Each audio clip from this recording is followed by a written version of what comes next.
수안의 방백은 어리석었고 바로의 가장 지혜로운 모사의 책략은 우둔하여졌으니 너희가 어떻게 바로에게 이르기를 나는 지혜로운 자들의 자손이라 나는 옛 왕들의 후예를 할 수 있으랴.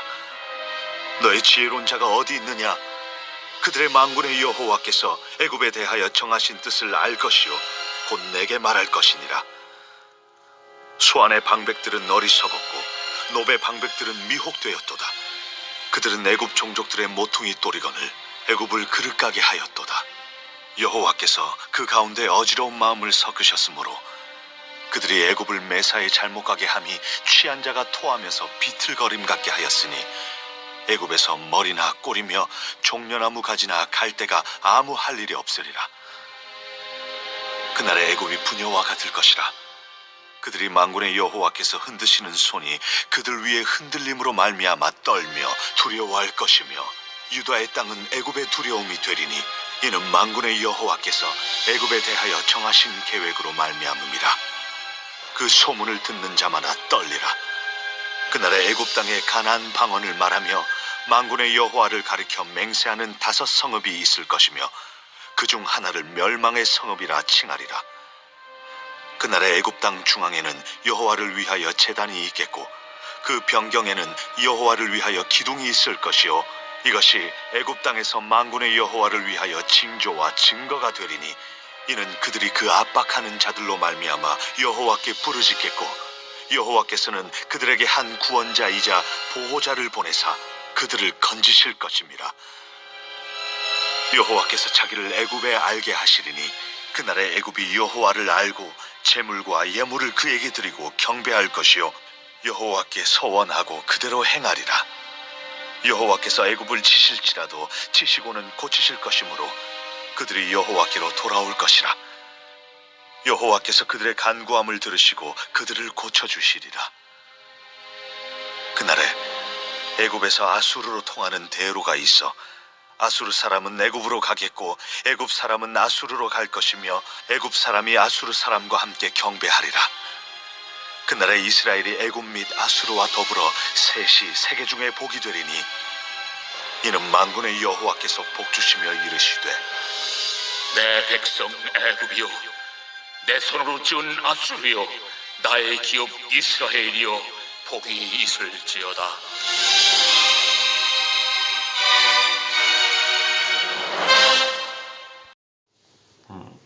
이사야 19장은 애굽에 대한 예언이 나오고 있습니다. 어제 본문이었던 19장 1절부터 10절까지는 애굽에 내린 심판 가운데 2가지를 살펴보았었죠. 첫 번째 심판은 무엇입니까? 애굽이 내분을 겪는다는 것입니다. 애굽은 강대국이라서 주변 나라들로 이렇게 심판을 받는 것이 아니라 자체적으로 내부에 분열이 생겨서 국력이 쇠하는 그런 일들이 있었습니다. 18명의 제후들이 서로 왕이 되겠다고 싸우는 통에 몇 년간 그것이 지속되었고 결국 국력이 쇠하여지죠. 18명의 제후들이 서로 왕이 되겠다고 싸우다 보니까 권력을 잡고 왕이 되면 공포 정치를 합니다. 그러니까 반란의 싹을 자르기 위해서 아주 극도로 포악한 그런 정치를 하게 되어서 백성들이 아주 살기 고단해지는 그런 시대가 오죠. 아주 포악한 왕이 다스리는 것, 이것이 또 애굽에 내려진 심판입니다. 애굽에 내린 2번째 재앙은 무엇인가 하면 6절부터 10절까지 나오는 내용인데 이 자연재해로 인해서 경제적인 파탄을 겪는 것입니다. 이 애굽의 자랑인 이 나일강이 말라서 그 경제적인 기능을 상실하게 되는 것이죠. 애굽의 모든 풍요로움은 나일강에서 기인합니다. 그 물을 가지고 농사를 짓고 물고기를 얻게 되고 또 나일 강변에 있는 그 갈대와 부들을 이용해서 섬유를 만들고 파피루스라는 종이를 만드는데 그것이 애굽의 특산품이었는데 이제 그런 모든 것들이 다 사라지게 되어서 애굽의 상류층부터 시작해서 아주 하류층, 하층민에 이르기까지 모두가 다 경제적인 그런 고통을 겪게 되는 것이 애굽에 내려진 심판이었습니다. 오늘 11절부터 15절까지는 애굽에 임하는 세 번째 재앙이 나오는데 애굽이 이처럼 정치적으로 그리고 경제적으로 아주 어려움을 겪고 있는 이 시기에 그리고 왕은 아주 포악하죠. 근데 이 시기에 이러한 문제들을 해결하고 왕에게 조언을 해주고 지혜로운 정책을 제시해야 될 그런 정치인들, 지혜자들, 지도자들이 없는 것이 애굽에 내려진 세 번째 재앙입니다. 11절에 보시면 소안의 방백은 어리석고 바로의 가장 지혜로운 모사의 책략은 우둔하여졌다. 12절에 너의 지혜로운 자가 어디 있느냐. 13절 소안의 방백들은 어리석었고 노베의 방백들은 미혹되었다라고 하죠. 그 나라의 지도자들이 무지하고 무능하다는 것이 이것이 참 재앙입니다. 애굽의 방백들, 그 바로의 책사들은 지혜롭기로 소문난 이들이었는데 이들이 이처럼 무지하고 무능해진 것은 그 이유가 14절에 나오죠. 여호와께서 그들 가운데 어지러운 마음으로 이렇게 섞으셨다라는 것입니다. 하나님께서 애굽의 지도자들을 무능하고 무지에 빠지도록 그렇게 심판하셨기 때문입니다. 남북의 지도자가 지혜와 지도력마저 상실된다면 참 더 이상 희망이 없습니다. 개인이든 단체든 나라든 매사가 오직 하나님의 손에 달려 있음을 기억하고 우리가 총선을 앞둔 이쯤에서 우리나라의 지도자들, 정치인들의 정말 하나님을 두려워할 줄 아는 이들이 세워지고 그리고 나라를, 국민을 사랑하는 이들이 지혜로운 자들이 세워질 수 있도록 기도해야 할 것입니다. 이사야 19장에 나오는 애굽의 심판은 좀 특이한 면이 있습니다. 여느 이방 나라들에 대한 심판과는 달리 이 애굽에 대한 심판은 회복이 같이 언급되고 있다는 점이 특이합니다.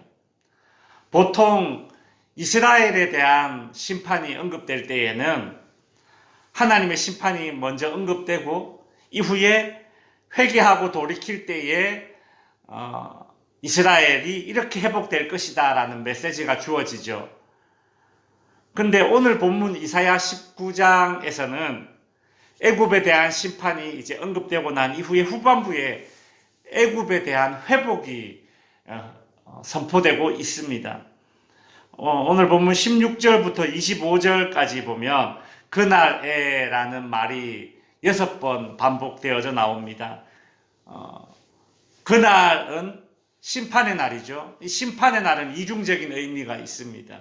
첫 번째는 두드려 맞는 날이고 두 번째는 싸매어 주는 날이죠. 그러니까 그날은 심판의 날과 구원의 날, 이 두 가지의 이중적 성격이 같이 나옵니다.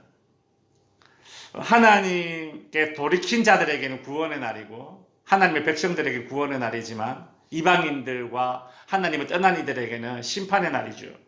이 그날이 6번 반복되어져 나오면서 그날에 애굽이 회복될 것을 이야기해주고 있습니다. 결론적으로 말씀드리자면 이것은 때리시고 어루만지시는 하나님의 그 속마음이 그대로 이방인들을 향해서도 드러나고 있다라는 것입니다. 이것이 구약의 유대인들에게는 매우 충격적인 그런 메시지입니다. 자기들만 선민이라고 유대인들 생각하고 있었는데 애굽 사람들을 향해서도 너는 내 백성이다 라고 말하는 것이 이것이 매우 충격적이죠. 하나님의 그 심판에 숨겨진 의도가 무엇인지, 그런 모든 민족이 결과적으로 구원받기를 원하시는 그 신약에서나 발견될 수 있는 그런 하나님의 속마음이 구약에서도 이렇게 공공연히 드러내놓고 이렇게 기록되어져 있다는 것이 참 놀랍습니다. 그렇다면 오늘 본문에서 애굽의 회복이 어떻게 그려지고 있습니까? 16절, 17절에 보면 애굽이 남유다를 두려워한다 그리 되어 있습니다. 17절에 보면 유다의 땅은 애굽의 두려움이 된다. 이게 말이 됩니까? 애굽에게 이스라엘은 늘 하찮은 존재밖에 되지 않습니다. 생각해 보세요. 400년간 이스라엘이 애굽에서 노예 생활을 했는데 그런 애굽과 이스라엘의 관계가 어떻게 달라지겠습니까? 애굽이 이스라엘이라는 이런 작은 나라를 두려워하겠습니까? 중국이 우리나라를 소국이라고 부르면서 무시하듯이 말이죠. 이 애굽은 이스라엘을 두려워하기보다는 더 정확히 말하면 무시할 만한 그런 상황이죠. 그런데 애굽이 이스라엘을 두려워한답니다. 정확히 말하면 이스라엘을 두려워하는 것이 아니라 이스라엘의 하나님을 두려워하게 되는 날이 온다라는 것이죠. 하나님 두려운 줄 모르다가 이스라엘의 하나님을 두려워하게 되는 것, 이것이 애굽인들에게, 이방인들에게는 회복입니다. 영적인 회복이죠. 하나님을 두려워할 줄 모르다가 하나님을 두려워할 줄 알게 되는 것이, 이것이 회복의 시작입니다. 18절에는 그날에 애굽 땅에서 가나안 방언을 말하며 애굽과 이스라엘의 관계가 무시하는 그런 사이가 아니라 존중하는, 존경받는 그런 사이가 된다라는 것입니다. 요즘 동남아의 한국어가 유행이라고 하죠. 여기 보면 애굽 땅에서 히브리어가, 유대인들이 쓰는 말이 이렇게 유행이 되는 그런 날이 온다라는 것입니다. 애굽 땅에서 이스라엘의 언어가 사용되고 애굽 땅에 5개의 큰 성읍이 세워진다. 마치 미국의 LA의 한인타운처럼 말이죠. 애굽 내에 이스라엘의 영향력이 이제 발휘된다는 그런 모습을 볼 수 있죠. 애굽 내에 선한 영향력이 작용되는 것, 이것이 회복입니다. 21절에 보시면 여호와께서 자기를 애굽에 알게 하시리니 그날에 애굽이 여호와를 경배할 것이요 여호와께 서원하고 그대로 행하리라. 참 놀라운 장면입니다. 애굽이 하나님을 알고 예배하게 된다. 지금 그런 예언을 하고 있죠. 우상 덩어리, 애굽, 이집트 온갖 우상 덩어리의 나라 아닙니까? 근데 이 애굽이 하나님을 예배하게 될 것이다. 지금 애굽, 이집트는 95%가 무슬림입니다. 애굽의 국교는 이슬람이죠. 애굽에는 콥트교, 그리고 가톨릭, 개신교, 동방정교까지 포함해서 약 5% 되는 기독교인이 있습니다. 그들이 핍박 가운데 하나님을 섬기는 약 5% 조금 안 되는 그런 기독교인들이 있습니다. 하나님을 알고 예배하는 자가, 남은 자가 있다라는 것, 이것이 하나님의 영적인 복입니다. 북한에도 지하교회가 있듯이 말이죠. 22절에는 이스라엘 백성들에게만 하셨던 그 말씀이 애굽인들에게 주어지고 있습니다. 여호와께서 애굽을 치실지라도 치시고는 고치실 것이므로 그들이 여호와께 돌아올 것이라. 여호와께서 그들의 간구를 들으시고 그들을 고쳐주시리라. 이 표현은 항상 이스라엘 백성들에게만 주어졌던 표현입니다. 곧 때리시고 고쳐주신다. 그렇죠. 마치 부모가 자녀를 양육할 때에 회초리로 때리고 또 밤에 잘 때는 그 종아리에 또 약 발라주고 그런 모습 아닙니까? 이 애굽인들을 하나님께서 그리 대해 주시겠다라는 것입니다. 즉 여기서 애굽인들은 모든 이방인들을 대표로 하는 것입니다. 그러니까 하나님께서 그동안 이스라엘 백성들에게 대했던 그 모습으로 지금 애굽인들, 이방인들을 대해 주시는 것입니다. 차별이 없는 은혜, 그 은혜가 어떻게 주어졌습니까? 예수 그리스도를 통해서 모든 이방인들에게, 저와 여러분들에게 교회를 통해서, 복음을 통해서 주어지는 은혜인 것이죠. 23절에는 애굽과 아수르 사이에 길이 나게 되고 그 길로 서로 왕래하게 된다, 그리 예언하고 있습니다. 지금 이 시기에 애굽과 아수르는 서로를 잡아먹기 위해서 어르렁대는 그런 두 강대국입니다. 마치 이 지금 중국과 미국처럼 말이죠. 그 사이에 대한민국이 끼어서 눈치를 보고 있지 않습니까? 외교적으로 그런데, 근데 애굽과 아수르가 사이에 길이 나고 이 두 나라가 서로 교류를 하게 됩니다. 그렇다면 그 주변에 있는 모든 작은 나라들은 평안을 누릴 수 있게 되겠죠. 이런 평안과 회복이 있다라는 것이죠. 24절, 25절은 애굽에게 선포되는 회복의 메시지, 그 하이라이트입니다. 절정입니다. 한번 보실까요? 그날에 이스라엘이 애굽 및 아수르와 더불어 셋이 세계 중에 복이 되리니 이는 만군의 여호와께서 복 주시며 이르시되 내 백성 애굽이여, 내 손으로 지은 아수르여, 나의 기업 이스라엘이여, 복이 있을지어다. 참, 유대인들은 이 성경 구절 읽으면서 이 이사야의 예언을 들으면서 정말 깜짝 놀랐을 것 같습니다. 동네에 버려진 어떤 거지 아이가 있는데 그 아이가 우리 집 아이다, 내 형제다, 막 이런 충격을 받았을 것 같아요. 애굽, 아수르, 이스라엘 모두에게 복이 선포되고 있습니다. 모두가 다 내 자녀다. 하나님의 마음이 아주 노골적으로 이방인들을 향해서도 선포되고 있습니다. 내 백성이라 부르시는 하나님의 마음이죠. 사실 이스라엘에게 애굽과 아수르가 이방 땅이죠. 그렇다면 우리나라는 어떻습니까? 더 이방 땅이죠. 그죠? 유대인들이 보기에 애굽과 아수르가 이방 땅이라면 우리나라는 더 이방 땅입니다. 그죠? 근데 이런 이방 민족이었던 우리나라 대한민국이 복음이 들어왔고 교회가 세워지고 우리가 모두가 신약의 하나님의 백성이 되었지 않습니까? 얼마나 큰 회복이고 은혜입니까? 삼천리 반도 강산 곳곳에 무속신앙이 있었고, 그죠? 선앙당이 있었고, 산당이 있었고. 근데 지금은 이 삼천리 방방 곳곳에 교회가 세워졌으니, 우리가 그렇게 이방민족으로서 하나님께 더 큰 은혜를 받고 있으니, 참 얼마나 감사한 은혜입니까?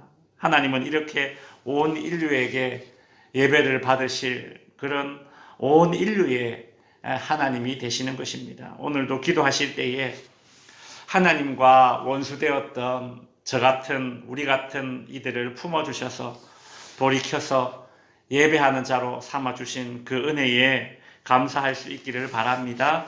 기도하겠습니다.